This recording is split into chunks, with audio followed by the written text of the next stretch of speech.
6:43, there are new concerns this morning about people taking too many pills. Research shows many of us are getting lax when it comes to over-the-counter painkillers. Experts say there are long-term health risks that land people in the hospital. 7 Action News reporter Matthew Smith joins us live from Southfield. Matt, how big a problem are we talking here?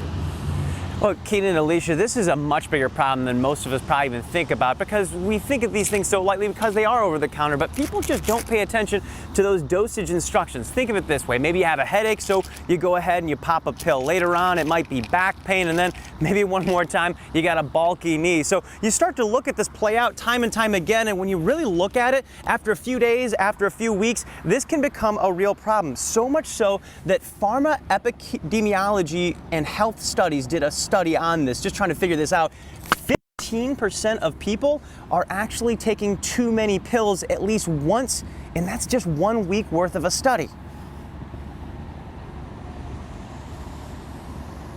About 80% of Americans suffer back pain at one point in their life, and the recommendation for back pain is take Motrin.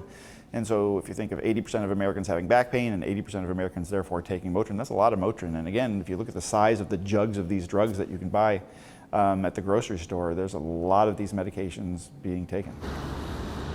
So some quick takeaways from doctors about this one. If you've hit that 1 week mark of taking one certain medication, it is probably time to go see a doctor, because what happens here, you're oftentimes just masking issues in your body that do need a doctor to take a closer look. Also, when you take medications, read the dosage and keep in mind when you're doing this that some medicines, things like Sudafed and other medications, may actually already have painkillers in them. So while you're taking one painkiller, or maybe a cold medicine or an allergy medicine, you might actually be doubling up on things. That's when it really matters that you get that doctor supervision, even if it is over the counter.